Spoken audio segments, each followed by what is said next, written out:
Muy buenas tardes, estimados amigos, estimados contribuyentes, contadores públicos y abogados.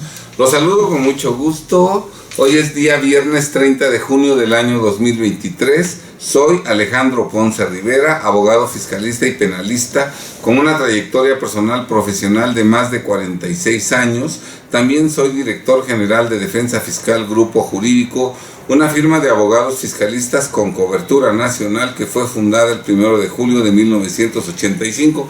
Precisamente hoy, 30 de junio del año 2023, completamos 38 años en nuestra firma Defensa Fiscal Grupo Jurídico. Mañana, 1 de julio del año 2023, empezaremos con el año 39 de esta firma de abogados fiscalistas. Bien, pues a lo largo de 38 años hemos protegido, defendido y conservado con eficacia el patrimonio, los negocios, el dinero y la libertad de todos nuestros clientes. También soy autor de 38 obras jurídicas, todas ellas en materia de defensa fiscal, algunas de las cuales aquí podemos observar. Durante más de 30 años he impartido miles de cursos y conferencias, todas ellas en materia fiscal en todo el territorio nacional, y también desde hace más de 30 años tenemos clientela en todo el país. Bien, estimados amigos, pues en este video vamos a hablar sobre una afirmación en el sentido de que hay 5 millones de REPSES a nivel nacional. ¿Será cierto que hay 5 millones de REPSES a nivel nacional? Bien, esto lo dijo Rubén Santillán Alatriste, ¿verdad? Una persona que falsamente se ostenta como doctor en Derecho, en un programa que se tituló Patologías de un sistema tributario enfermo, que se publicó en el canal de YouTube de CADEFI el día 23 de junio de 2023. En este programa fiscal podemos observar cómo Rubén Santillán Alatriste entrevista al doctor Jesús Agustín Celorio Vela, y en un momento dado de esta entrevista, el doctor Jesús Agustín Celorio Vela, un prestigiado abogado penalista tributario, expresó, Agustín Celorio: la Secretaría del Trabajo y Previsión Social le informa al SAT que todas las empresas que obtuvieron su registro de REPSE, todas las empresas que obtuvieron un registro y tienen un folio de REPSE, automáticamente la Secretaría del Trabajo se lo informa al SAT. ¿Qué hace el SAT? Esa base de datos, pues imagínense cuántos REPSES hay a nivel nacional. Formula esta pregunta el doctor Celorio dirigiéndose a Rubén: ¿cuántos REPSES hay a nivel nacional? Y Rubén dice: son bastantes, cerca casi de 5 millones que tiene la autoridad.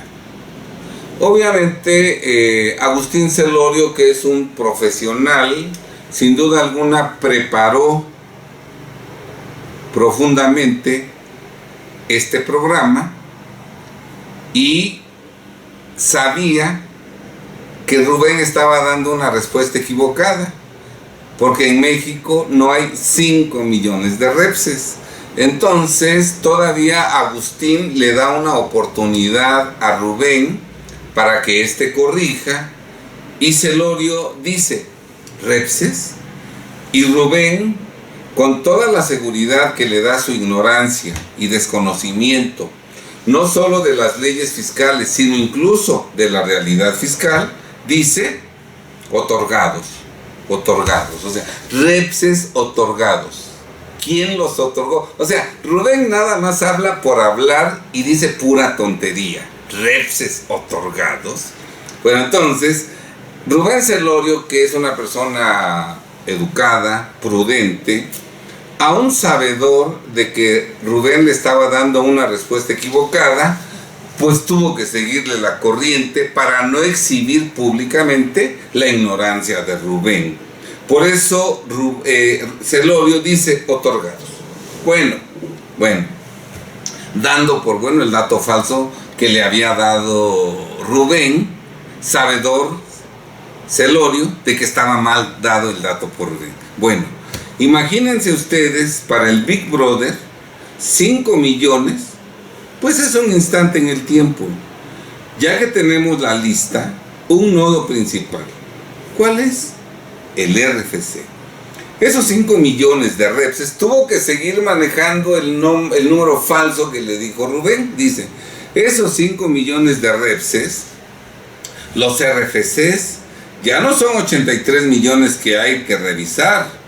Revisa 5. Inmediatamente dice, a ver, esos repses, dime a todos los RFCs que han facturado, que le han facturado, y salen las empresas que les ha facturado el repse.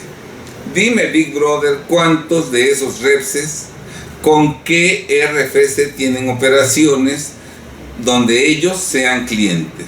Rubén nada más habla con monosílabos, dice claro. Celorio continúa diciendo, dime todos los bancos, cuentas bancarias de esos repses. Inmediatamente el Big Brother fiscal, la inteligencia artificial, lo único que necesita es que nosotros le digamos cuál es el nivel de información que requerimos para llevar a cabo el análisis. Y eso lo hace en cuestión de minutos. Bien, todo esto ocurrió pues en ese programa, pero para que lo veamos con nuestros propios ojos, a continuación vamos a ver en qué aprieto metió Rubén por su ignorancia al doctor Jesús Agustín Celorio Vela. La Secretaría del Trabajo y Previsión Social le informa al SAT de todas las empresas que obtuvieron su registro, sí, de REPSE. ¿De acuerdo? Todas las empresas que obtuvieron un registro y tienen un folio de REPSE, automáticamente la Secretaría del Trabajo se lo informa al SAT. ¿Qué hace el SAT? Esa base de datos, pues imagínense, ¿cuántos REPSES hay a nivel nacional? Pues sí, son bastante, cerca de casi 5 millones que tiene la autoridad. REPSES. Otorgados, está bien. Otorgados. Bueno, imagínense ustedes para el Big Brother, 5 millones, pues es un instante en el tiempo. Ya que tenemos la lista, un nodo principal, ¿cuál es? RFC. Esos 5 millones de REPSES, los RFCs, ya no son 83 millones que hay que revisar. Revisa 5. Inmediatamente dice, a ver, esos REPSE, dime a todos los RFCs que le han facturado. Y salen las empresas que les ha facturado el REPSE. Dime, Big Brother, ¿cuántos de esos REPSEs con qué RFC tienen operaciones donde ellos sean clientes? Dime todos los bancos, cuentas bancarias de esos REPSEs. Inmediatamente el Big Brother fiscal, la inteligencia artificial, lo único que necesita es que nosotros le digamos cuál es el nivel de información. Bien, pues ya vimos cómo Rubén metió en aprietos al doctor Jesús Agustín Celorio al contestar una tontería que no tiene sustento alguno, y el doctor Celorio, por prudente, pues tuvo que guardar las formas y seguirle la corriente a Rubén, dando por buena la falsa información que éste le dio, aunque con toda seguridad el doctor Agustín Celorio conocía de la falsedad de esa información proporcionada por Rubén. Bien, estimados amigos, pues vamos a aprovechar este video para dar alguna información sobre los REPSES. Miren ustedes, la Ley Federal del Trabajo en su artículo 15 establece que las personas físicas o morales que proporcionen servicios especializados o ejecuten obras especializadas deben contar con un registro ante la Secretaría del Trabajo y Previsión Social.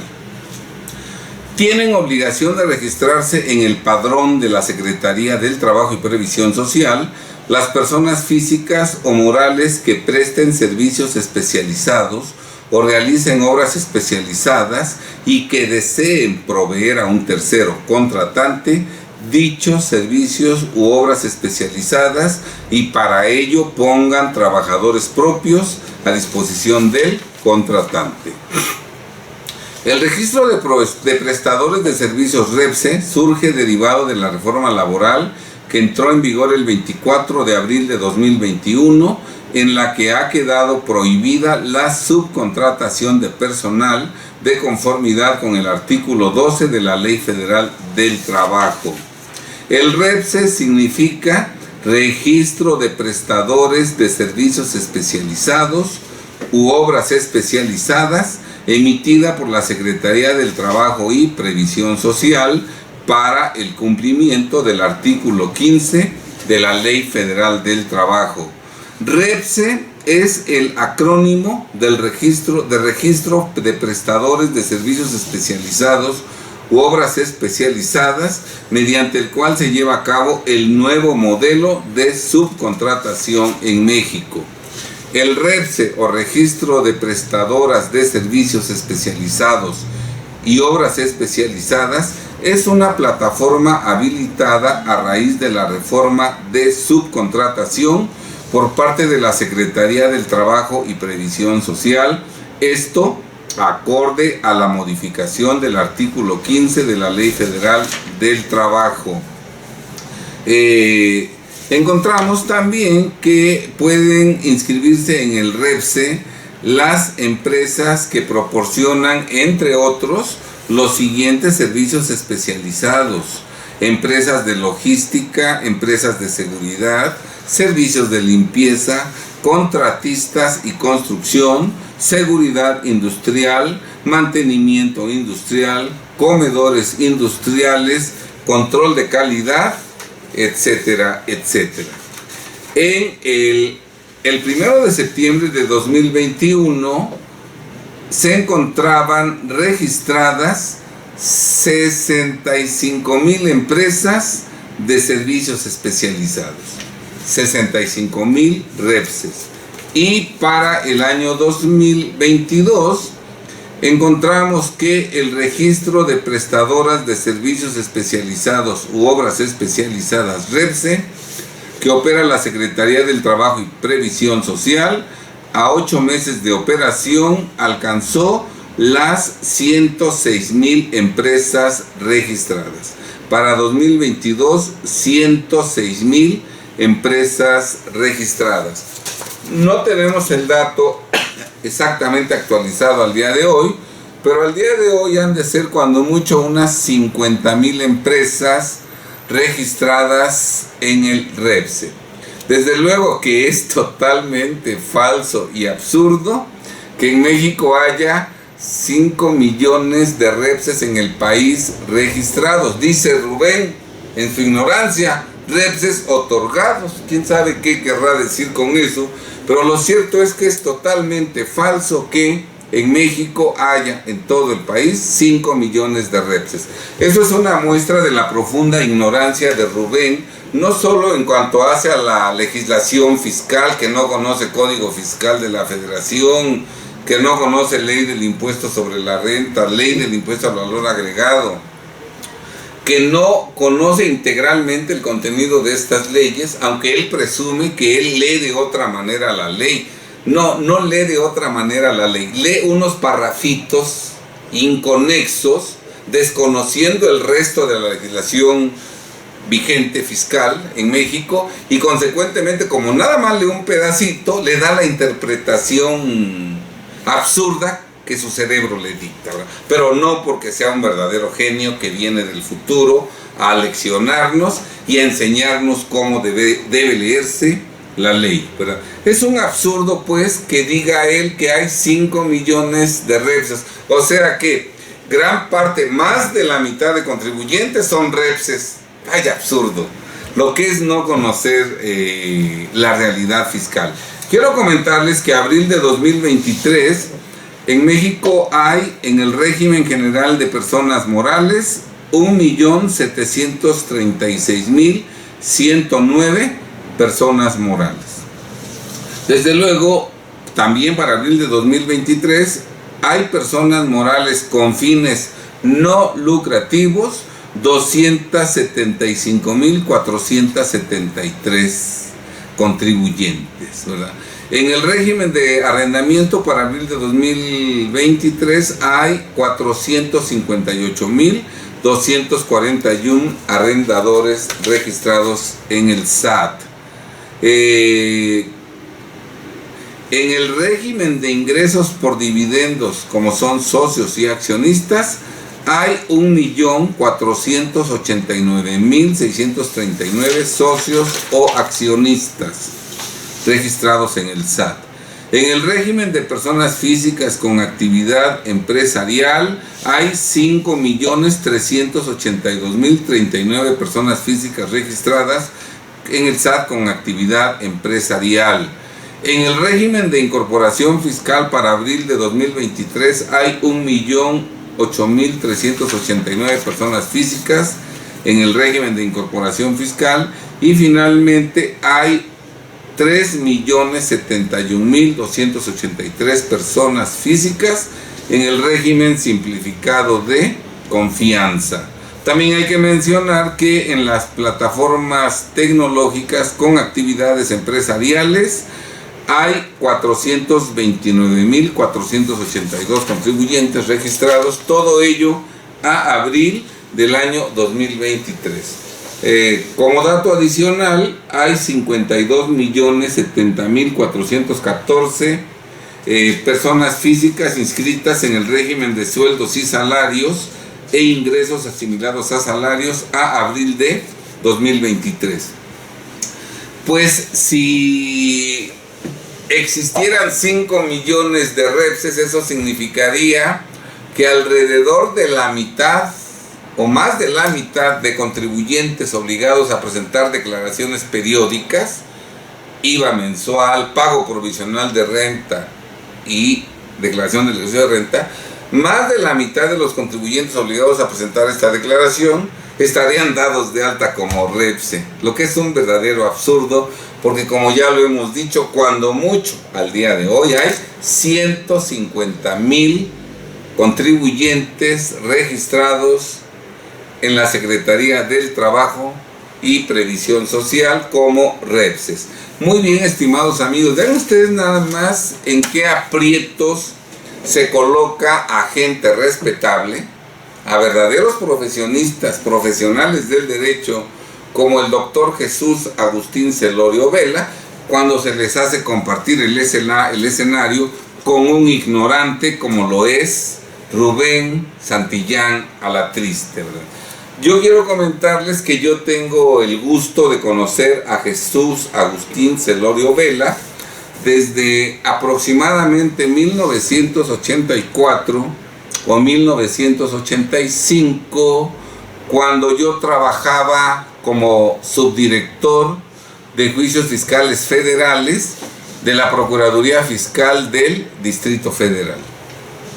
Yo tenía 27 años en 1984 y tuve el orgullo, el placer, la dicha de que fui designado subdirector de juicios fiscales federales en la Procuraduría Fiscal del Distrito Federal a los 27 años de edad, ¿verdad? Y mi jefe directo lo era el subprocurador licenciado José de Jesús Rodríguez Tobar, un excelente abogado y un excelente ser humano. con una trayectoria verdaderamente brillante. Y en ese entonces el licenciado José de Jesús Rodríguez Tovar impartía clases en la Escuela Libre de Derecho, y allá por finales de 1984 invitó a trabajar en la subprocuraduría al entonces estudiante de Derecho Jesús Agustín Celorio Vela. Siendo estudiante, él ingresó a trabajar en la Procuraduría en el año de 1984, finales o principios de 1985, y fue gracias a eso que yo tuve la oportunidad de conocer desde entonces, cuando Agustín era estudiante de Derecho, yo tuve la oportunidad de conocerlo, y desde luego, desde ese entonces, Agustín Celorio mostraba un profundo interés en el derecho, en su estudio, una persona muy estudiosa del derecho, y gracias a Dios yo tengo la dicha de conocerlo desde sus inicios. Cuando yo lo conocí, yo era subdirector de juicios fiscales federales de la Procuraduría Fiscal del Distrito Federal a mis 27 años, pero previamente yo ya había sido abogado dictaminador, jefe de grupo y subjefe de departamento en la Secretaría de Hacienda y Crédito Público, esto en el lapso comprendido entre 1977 y 1982, cuando yo tenía entre 20 y 25 años de edad.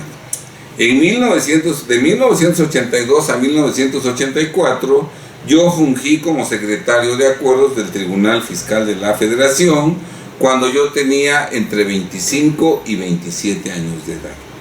Y desde luego, a partir del año de 1984, cuando yo tenía 27 años de edad, ocupé el cargo de subdirector de juicios fiscales federales de la Procuraduría Fiscal del Distrito Federal, ¿verdad? Y fue en este trabajo donde yo tuve la oportunidad de conocer al entonces estudiante Jesús Agustín Celorio Vela, una persona desde siempre muy estudiosa del derecho y desde luego muy inteligente, por quien yo siento profundo respeto y admiración.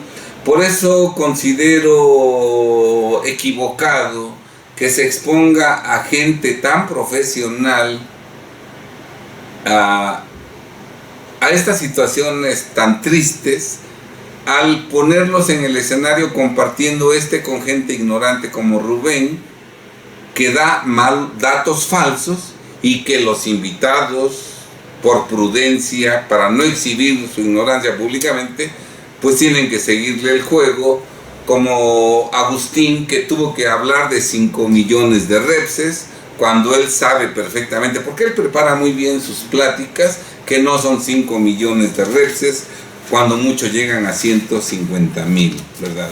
Es verdaderamente lamentable eso, ¿verdad? Bien.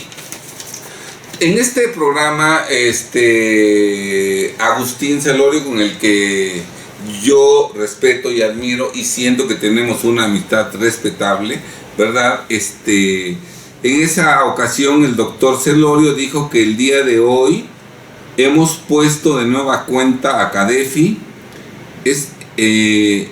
esa línea que queremos que siga cotidianamente a favor de cada uno de ustedes. Recuerden, el derecho penal tributario ha dejado de ser la asignatura prohibida, y aquí en CADEFI cada mes estaremos en una vanguardia penal tributaria. El doctor Agustín Celorio acertadamente dice que desafortunadamente la academia, las capacitadoras, las licenciaturas, ¿verdad?, han pasado por alto el estudio del derecho penal tributario, ¿verdad? Y él dice que el derecho penal tributario en 2023 ha dejado de ser la asignatura prohibida, ¿verdad? Y aquí en CADEFI cada mes estaremos en una vanguardia penal tributaria. Qué bueno que el doctor Celorio asuma ese compromiso, porque efectivamente hay un profundo desconocimiento por parte de los contribuyentes, de los contadores públicos y de los abogados, incluidos los abogados penalistas. Hay un profundo desconocimiento sobre el derecho penal tributario, porque casi nadie se interesa en su estudio.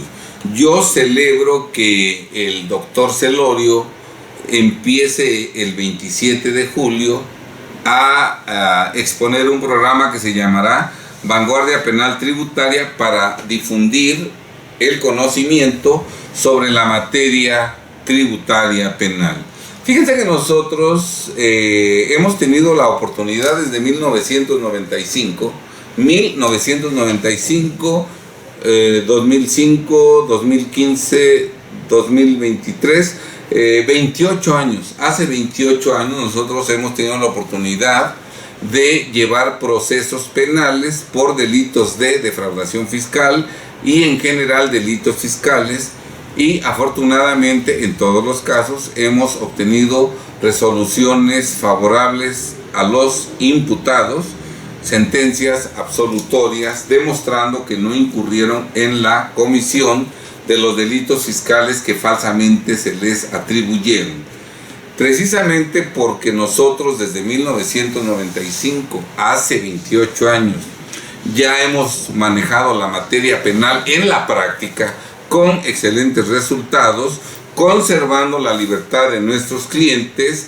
En el año 2000, ya con 5 años de experiencia en la materia fiscal penal, publiqué este libro que se llama Nueva Responsabilidad Fiscal Penal 2000. Y en este libro hacemos un estudio completísimo del delito de defraudación fiscal y de los delitos equiparables a defraudación fiscal. Este libro sumamente completo, 367 páginas, pero con letra pequeña, no vayan a pensar que son letras grandes. Vean ustedes nada más para que vean el tamaño de la letra y todo lo que cabía en una hoja, ¿verdad? 367 hojas de información en materia fiscal penal. Abordamos con toda profundidad la legislación fiscal penal vigente y además todo el Código Penal Federal para demostrar la iniquidad, la maldad de la legislación penal especial en materia del delito de defraudación fiscal y equiparables, ¿verdad? Porque es más estricto en la ley con los defraudadores fiscales que con otros que cometen delitos incluso más graves.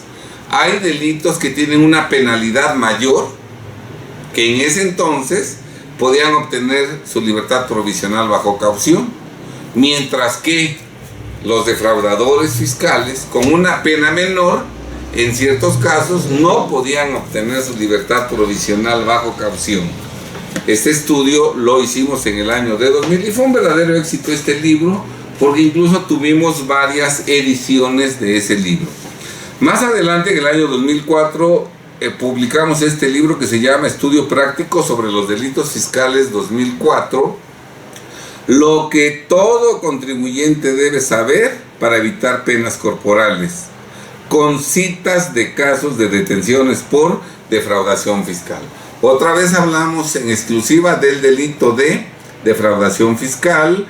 Analizamos las conductas que en ese año 2004 configuraban la comisión de los delitos de defraudación fiscal y defraudación fiscal equiparada, y además aderezamos el contenido de este libro con casos reales, con el análisis de casos reales. En el año de 2005 hablamos de discrepancia y lavado de dinero. Como ustedes saben, la discrepancia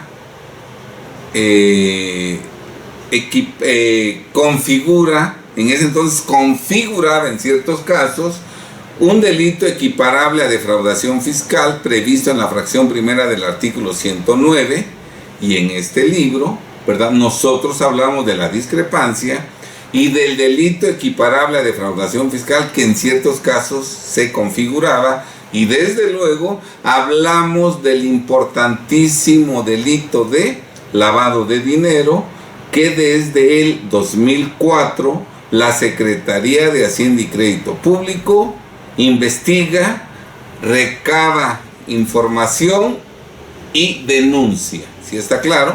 Desde el 2004. Y gracias a que nosotros desde 2005 publicamos este libro, Discrepancia y Lavado de Dinero, pues gracias a eso nosotros no estamos ni en discrepancia fiscal ni en lavado de dinero. Nosotros no tenemos cuentas bancarias personales en las que depositamos lo que no declaramos fiscalmente.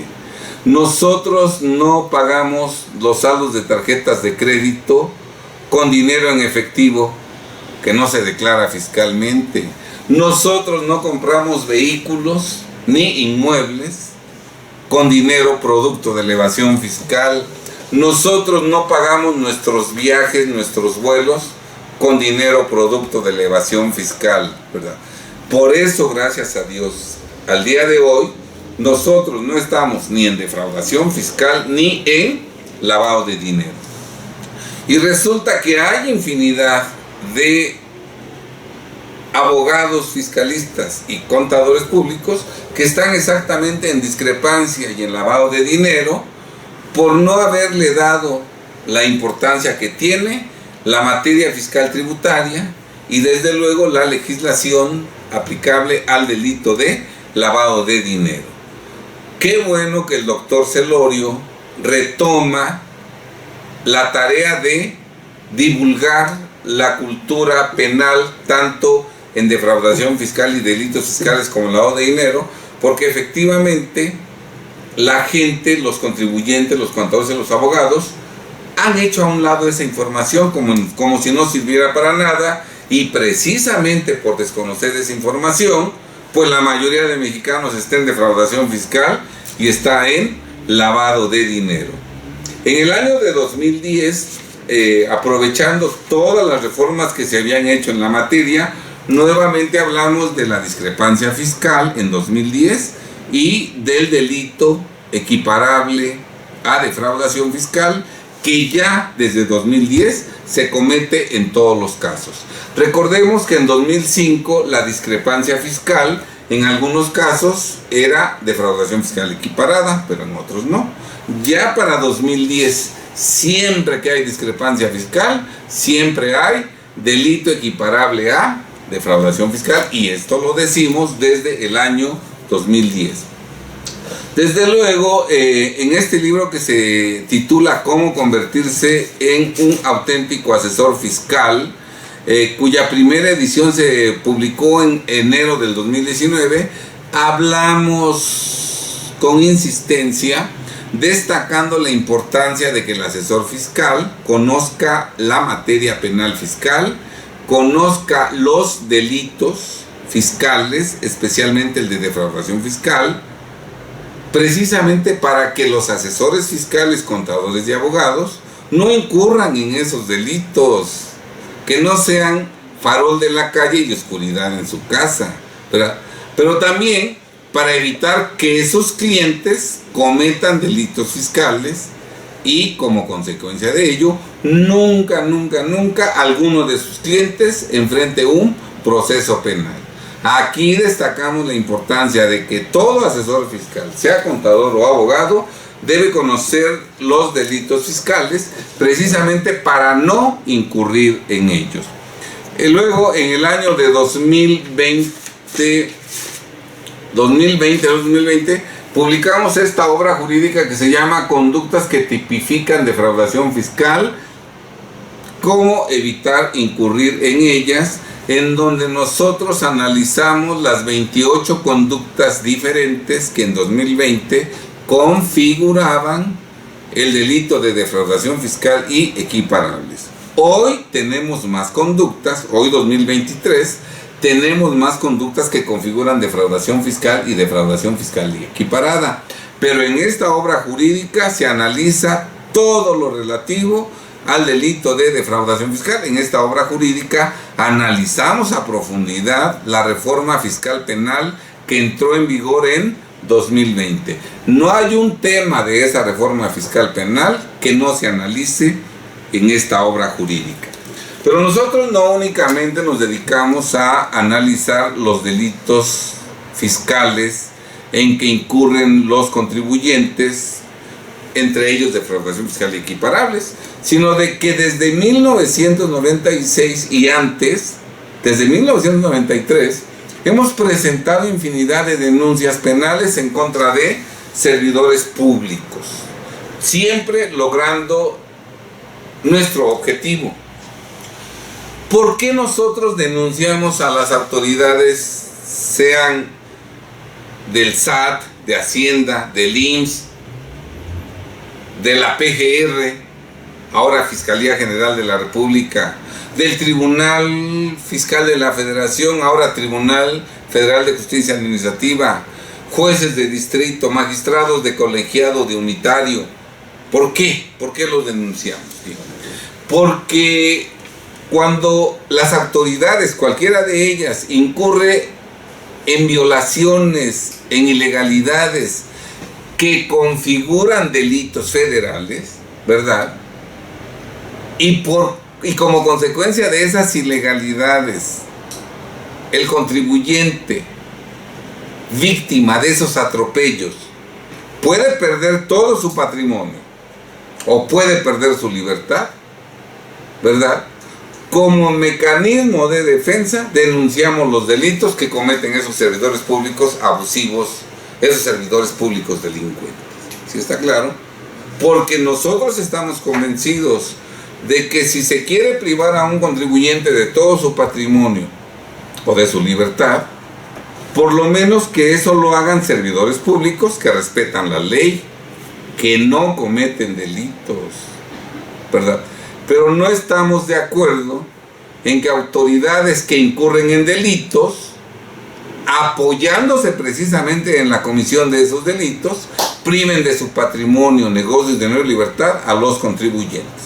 Entonces, siempre que hemos denunciado a alguien, a algún servidor público, magistrado, delegado de la PGR, etcétera, siempre ha sido exactamente para evitar que se cometan injusticias con nuestros clientes, que no les quiten todo su patrimonio y que no los metan a la cárcel con base en actuaciones delictivas. Y quiero decirles, estimados amigos, que siempre lo hemos logrado. Siempre hemos logrado evitar que servidores públicos que cometen delitos priven de su patrimonio y de su libertad a nuestros clientes. Por eso nosotros publicamos este libro desde el año 2009, cuando ya teníamos 15 años presentando denuncias en contra de las autoridades con eficacia, ¿verdad?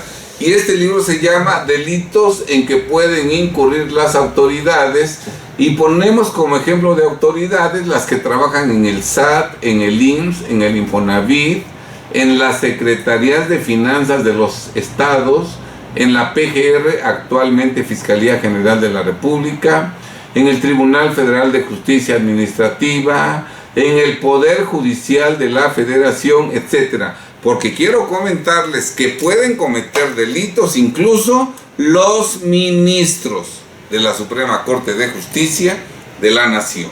¿Sí está claro? Y desde luego quiero mencionar también este libro que se llama La Nueva Defensa Fiscal, que nosotros publicamos en noviembre del 2016, en donde insistimos en que los asesores fiscales deben conocer la materia penal tributaria y deben conocer los delitos. Y me voy a permitir leer una parte de lo que escribimos en este libro.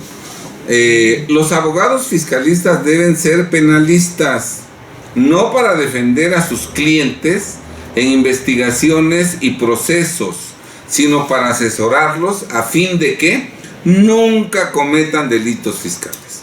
Un abogado fiscalista debe ser también penalista, no para defender a sus clientes en procesos penales por la probable comisión de delitos fiscales, sino para que pueda asesorarlos de tal suerte que nunca cometan delitos fiscales y como consecuencia de ello jamás enfrenten un problema de carácter penal.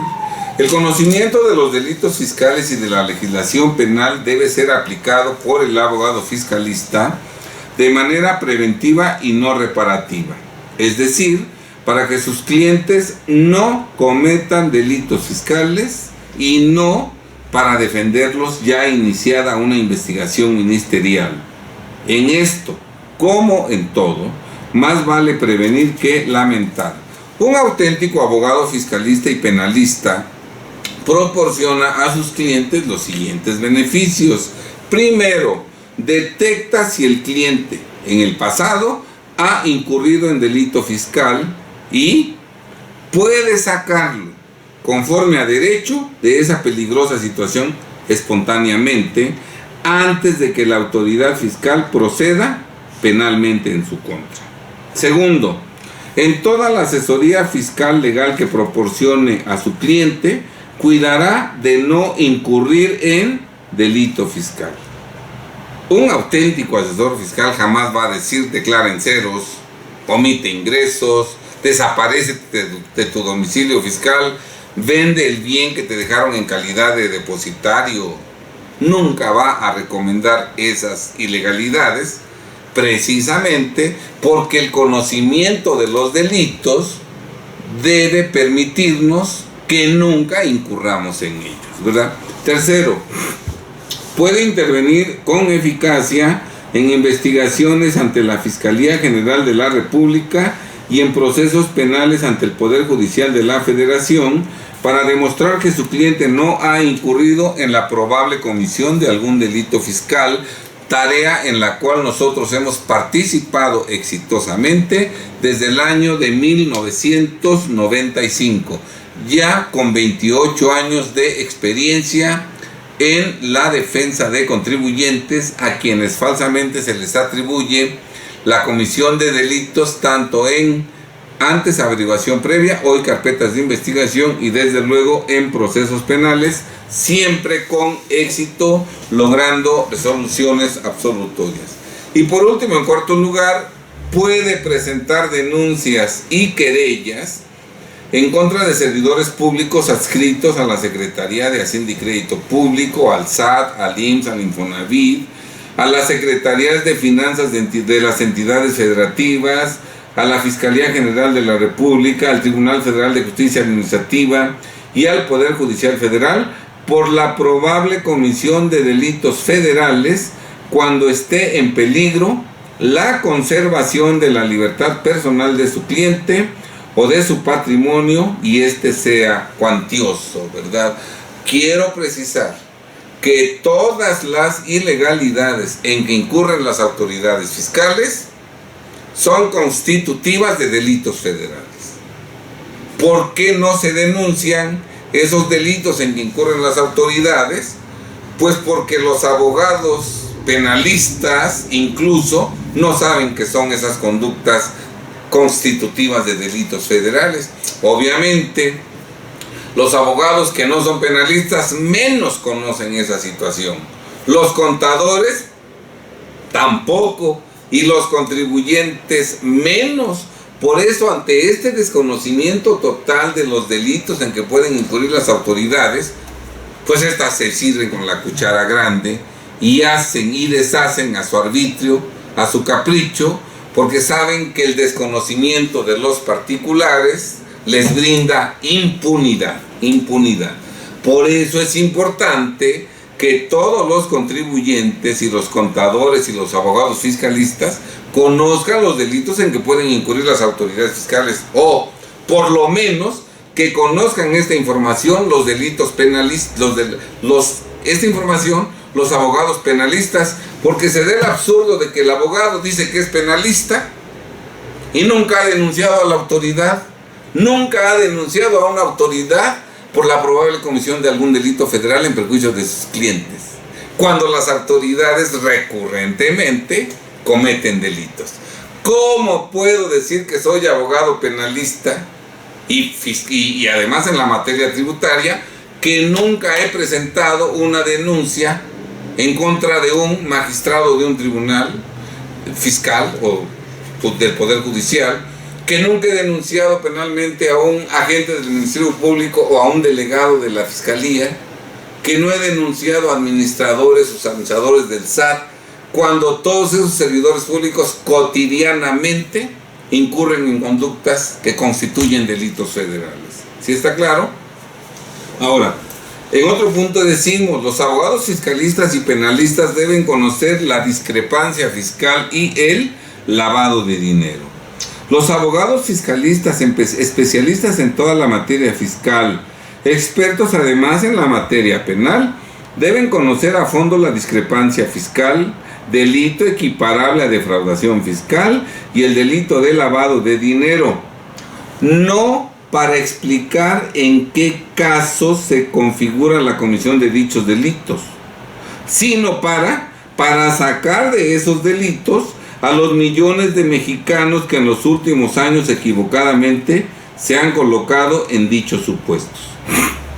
Muchos de los asesores fiscales, abogados y contadores que escriben o exponen sobre el delito de lavado de dinero ni siquiera tienen claro en qué consiste dicho ilícito, argumentando equivocadamente que tal conducta delictiva es propia y exclusiva de narcotraficantes, secuestradores, tratantes de personas, traficantes de armas, etc., lo que es falso, por lo que únicamente confunden a la sociedad. Incurre en discrepancia fiscal la persona física inscrita o no en el RFC que realice erogaciones sin declarar ingresos o que realice erogaciones en cantidad superior a los ingresos que declara. Persona física que al mismo tiempo se ubica en lavado de dinero al utilizar recursos de procedencia ilícita que no declaró fiscalmente. Ahora bien, lo importante no es saber cómo se incurre en discrepancia fiscal o en lavado de dinero, porque eso es relativamente fácil de conocer.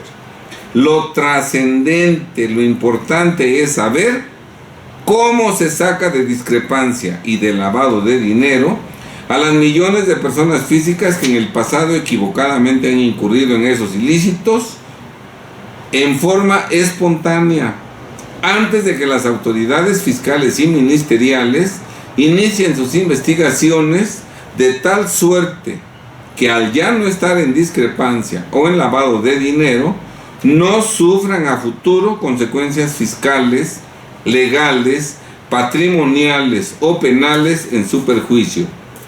Otra vez, más vale prevenir y evitar que lamentar.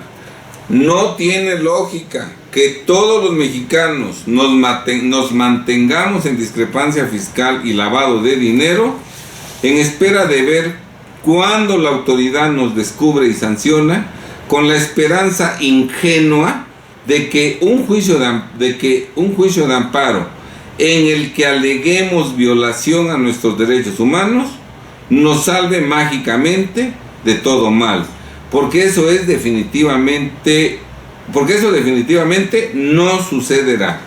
La experiencia nos enseña que los amparos en materia de leyes fiscales siempre se pierden. Entendámoslo ya, por favor. Lo correcto, útil y eficaz es que los millones de mexicanos que en los años previos han incurrido en discrepancia fiscal y lavado de dinero, inteligentemente se salgan de dichos ilícitos espontáneamente antes de que las autoridades inicien sus investigaciones, y si así lo hacemos, nadie será procesado ni sentenciado por esos delitos, ¿verdad? Como vemos nosotros, para nosotros la materia fiscal penal jamás ha sido una asignatura prohibida, porque nosotros siempre la hemos estudiado, desarrollado y difundido a través de libros y a través de cursos y a través de nuestro ejercicio profesional cotidiano, porque nosotros hemos intervenido exitosamente en asuntos penales, tanto en averiguaciones previas, ahora carpetas de investigación, como en procesos penales, siempre obteniendo resoluciones absolutorias para nuestros clientes, conservándoles su libertad, ¿verdad? Y cuando nosotros tomamos un cliente nuevo, lo primero que hacemos es revisar su pasado.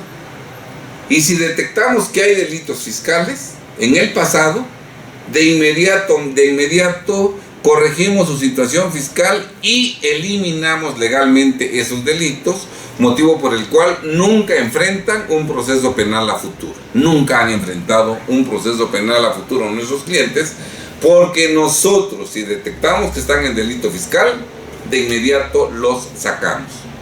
No los mantenemos en delito, diciendo a ver cuándo lo pescan para que ahora sí lo defendamos penalmente. No, ¿verdad? La verdadera defensa o la mejor defensa es la que no se hace, ¿verdad? Que nunca lleguemos a la fiscalía, que nunca lleguemos al juez de control. Eso es lo mejor, y eso se puede hacer en materia fiscal, ¿verdad? Desde luego, toda la asesoría que damos a nuestros clientes es totalmente apegada a derecho, es totalmente legal, y nunca aconsejamos conductas delictivas. Pero ¿cómo puedo yo evitar aconsejar a mis clientes que cometan delitos? Pues porque los conozco, y los conozco desde 1996. Sé que esta conducta es delictiva, que es constitutiva de delito fiscal. Nunca lo recomiendo, nunca lo voy a recomendar.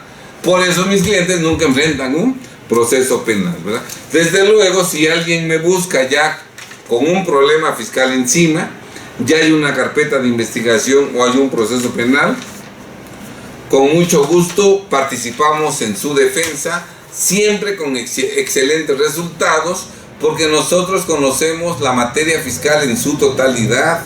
Conocemos el impuesto sobre la renta, el impuesto al valor agregado, conocemos de cuestiones contables, de determinación de impuestos, todo lo relativo, de tal suerte que nosotros estamos en condiciones reales de demostrar objetivamente que el imputado que nos contrata no incurrió en la conducta delictiva que falsamente se le atribuye. Y desde luego, cuando una autoridad quiere abusar de nuestros clientes, cometiendo delitos en perjuicio de nuestros clientes, pues desde luego que presentamos las denuncias respectivas en su contra. Así sean magistrados del Tribunal Federal de Justicia Administrativa o magistrados de tribunal colegiado o unitario de circuito. ¿Sí está claro? Porque incluso los magistrados, los ministros de la Suprema Corte pueden cometer delitos, con mayor razón magistrados y jueces de distrito. Bien, estimados amigos, pues es importante decir esto, porque sí es cierto que es, aunque demasiado tarde, pero más vale que tarde que nunca, hay que poner atención en la materia fiscal penal. Digo que es tarde porque los que van a empezar a poner atención en la materia fiscal penal ahorita en 2023, juren lo que han cometido delitos en 2022, 2021, 2020, 2019, 2018. Ya es demasiado tarde, pero repito, más vale que nunca. Máxime que el SAT actualmente todo lo sabe de nosotros. Precisamente con mucho acierto, el doctor Jesús Agustín Celorio Vela manifestó en este programa fiscal, y hoy en día, pues imagínense ustedes el nivel, el tamaño, el poderío que tiene la autoridad tributaria con el uso de la inteligencia artificial. Es verdaderamente monstruoso el poder que tiene la autoridad fiscal mexicana. Y si a eso le sumamos por el otro lado el que los bancos también sirven para la investigación de los delitos de lavado de dinero, pues imagínense la fortaleza que tiene la unidad de inteligencia financiera en nuestro país. No solamente la inteligencia artificial para inducir el cumplimiento de obligaciones, sino la inteligencia artificial para prevenir y reprimir el fraude genérico. Estos señalamientos los hizo el doctor Jesús Agustín Celorio Vela después de que hizo un recorrido breve, sucinto, pero un recorrido de prácticamente casi todos los delitos fiscales que están contemplados en el Código Fiscal de la Federación, ¿verdad? Y aquí dice, con la información que tiene el SAT, conoce perfectamente qué contribuyentes han cometido qué delitos. Si está claro, qué contribuyentes están como no localizados en su domicilio fiscal, ¿verdad? Qué contribuyentes han declarado falsamente en ceros, qué contribuyentes no han presentado por más de 12 meses sus declaraciones de pago mensual definitivo de IVA o del ejercicio, qué contribuyentes no han enterado sus retenciones en las cantidades correctas. El fisco sabe todo, conoce exactamente a todos los mexicanos que han cometido algún delito fiscal. Ahora, ¿por qué no ha iniciado investigaciones ministeriales en su contra? ¿Por qué no ha formulado querella? Bueno, porque son millones los mexicanos que están en delito fiscal y tiene que ir en su contra a pasos cada vez más agigantados. Precisamente ahorita el SAT está trabajando en cómo lograr formular querellas en forma masiva en contra de millones de mexicanos a la brevedad posible. En eso está trabajando exactamente para que la ley penal se aplique con contundencia a todos aquellos que han cometido delitos. En breve veremos cómo abundarán las querellas, las denuncias, las carpetas de investigación y los procesos por delitos fiscales. También el doctor Celorio acertadamente nos dice, ¿y qué pasa?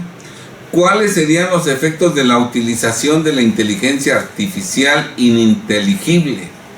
Todo esto, queridos amigos, son solo, como lo dije, esbozos de toda una plataforma de derechos y principios que debemos los operadores jurídicos del mundo penal tributario empezar a reflexionar y a pensar como base de un adecuado planteamiento en la defensa de los derechos del contribuyente. Como operadores jurídicos del mundo penal, o sea, abogados penalistas que vamos a defender a imputados, debemos empezar a reflexionar y a pensar como base de un adecuado planteamiento en la defensa de los derechos del contribuyente imputado por delitos fiscales, ¿verdad? Aquí difiero un poco del doctor Celorio. Recordemos que cada cabeza es un mundo, que nadie tiene la verdad absoluta, ¿verdad? Y es válido que haya diferencias de pensamiento entre profesionales, ¿verdad? Yo, en lugar de, como operador jurídico del mundo penal tributario, en lugar de reflexionar y pensar cómo puedo plantear la defensa de los contribuyentes imputados por delitos fiscales, cómo puedo defenderlos, ¿verdad? Toda mi vida yo, desde el siglo pasado, desde 1990, ¿verdad?, yo he aplicado todo mi conocimiento en materia penal para que mis clientes no cometan delitos fiscales, ¿verdad? Que no declaren falsamente en ceros, que no se desaparezcan de su domicilio, que no vendan los bienes que fueron embargados y dejados en calidad de depósito, ¿verdad? Que no oculten su contabilidad, que no la alteren, que no la destruyan, que presenten sus declaraciones del ejercicio y mensuales de IVA como oportunidad y no dejen pasar más de 12 meses sin presentarla, que enteren lo retenido. O sea, ese conocimiento de los delitos, en lugar de utilizarlo para que estudiemos cómo vamos a defender a los que sean procesados por esos delitos, lo que debemos hacer es sacar a los contribuyentes de delitos antes de que la autoridad inicie alguna investigación ministerial. Y si nosotros espontáneamente regularizamos la situación de los contribuyentes y los sacamos del delito fiscal, nunca van a enfrentar un proceso penal, y es 1000 veces mejor prevenir que lamentar, ¿verdad? Jamás ha sido mi objetivo en la vida dejar que metan a la cárcel a los contribuyentes y, ya que están en la cárcel, ofrecerles mis servicios para tratar de ayudarlos, que muy poca ayuda se les podrá prestar. Yo prefiero centrar toda mi energía en lograr que los contribuyentes no cometan delito, y si alguien está en delito, en sacarlo del delito para que nunca se ponga en peligro la conservación de su patrimonio, negocios, dinero y libertad.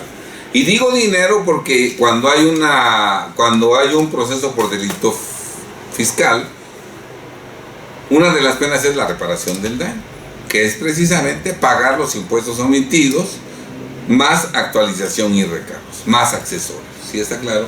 Bien, estimados amigos, por otro lado, yo sí siento que es un sueño guajiro pensar que el día de mañana podemos nosotros defender a los que sean imputados por delitos fiscales. O sea, yo me preparo para que cuando alguien sea detenido, aprendido, querellado y sujeto investigado ministerialmente por la presunta comisión de un delito fiscal, que en ese momento me contraten para que yo lo defienda en la carpeta de investigación y en el proceso, y que a través de esos servicios voy a hacerme de dinero. Eso es un verdadero sueño guajiro, porque hoy el fisco ha preparado las condiciones para que cuando formule una querella en contra de un contribuyente, este ya no tenga dinero, ni siquiera para pagar a un abogado. No un penalista tributario, no, un abogado penalista cualquiera. No tendrán dinero para pagar su defensa. ¿Por qué? Porque hoy, si tú estás en conductas delictivas, lo primero que hace la autoridad es restringirte el sello digital para expedir comprobantes fiscales. Eso es lo primero que hace. Y si no puedes expedir comprobantes fiscales, no puedes vender tus mercancías, no puedes prestar tus servicios, no puedes facturar, no puedes obtener ingresos. Y si eso se prolonga meses y años, y a la vuelta de 4 años enfrentas un proceso penal, con un negocio fracasado y sin dinero, ¿de dónde vas a sacar para pagar al abogado fiscalista? ¿Ustedes creen que van a formular una querella de inmediato a las autoridades fiscales cuando el contribuyente está robusto económicamente? No. Primero lo van a desangrar, lo dejan sin facturar, sin obtener ingresos. Después, en la revisión fiscal, le inmovilizan cuentas bancarias y le aseguran todo su patrimonio, incluido su patrimonio personal, su casa habitación. O sea, lo amordazan patrimonialmente. ¿De qué sirve que tenga propiedades si no las pueden enajenar? ¿Sí está claro? Y ya que lo tienen totalmente ahorcado económicamente, ya sin cuentas bancarias, sin facturar, sin propiedades, sin disponer, viene la querella. Yo pregunto, ¿con qué dinero va a pagar los servicios del abogado penalista? ¿Sí está claro? Entonces, por eso yo no me preparo para defender a los clientes que sean imputados por delitos fiscales, sino yo trabajo todos los días para sacar a la gente de delito fiscal, para que nunca los procesen, para que nunca los condenen como culpables por delitos fiscales, ¿verdad? Incluso los sacamos de delitos fiscales para que nunca te restringan el uso de tu certificado de sello digital y siempre puedas facturar, para que nunca te manden una vigilancia profunda, y para que cuando seas sujeto pasivo de una revisión fiscal, demostremos que tu situación fiscal es impecable, que no has cometido delitos. ¿Sí está claro? Más vale prevenir que lamentar. Bien, estimados amigos, pues hemos tocado bastantitos temas y quiero retomar lo que hablamos al inicio de este video. Miren ustedes lo que dijo el doctor Agustín Celorio también aquí en este programa. El sistema tributario mexicano, a pesar de que es un sistema enfermo, hoy es de los sistemas de vanguardia a nivel mundial en el manejo de toda la inteligencia artificial a favor de la recaudación. Si ustedes ven el plan de fiscalización 2023 que fue anunciado a principios de año por la autoridad tributaria, pues nos damos cuenta de que todo está engranado para que los contribuyentes sepamos que somos vigilados, sepamos que tenemos que cumplir con nuestras obligaciones tributarias y que la autoridad está en una permanente y constante vigilancia de todos los contribuyentes. Qué acertado comentario del doctor Agustín Celorio, porque eso es cierto. Cuando tú incumples con la ley, eso lo sabe el SAT en tiempo real, de inmediato. Tan pronto presentas tu declaración falsamente en ceros, tan pronto presentas tu declaración omitiendo ingresos, omitiendo valor, de inmediato la autoridad lo sabe. Es más, sabe desde antes de que declares lo que debes declarar. Sabe desde antes que declares lo que debes declarar, porque tiene toda tu información, CFDIs expedidos, CFDIs recibidos, sabe lo que debes declarar. Cuando tú presentas tu declaración con otros datos, de inmediato detecta que tú estás incurriendo en falsedades. ¿Y qué crees? Todas esas falsedades son constitutivas de defraudación fiscal. Así es que yo sí recomiendo que hagamos caso de los sabios consejos del doctor Jesús Agustín Celorio Vela, un profesional del derecho que merece todos mis respetos, toda mi admiración y toda mi amistad, ¿verdad? Y que desafortunadamente cuando lo ponen a compartir con ignorantes, bueno, pues se expone a que tenga que seguir el juego a esos ignorantes en una exposición que podía ser intachable, impecable.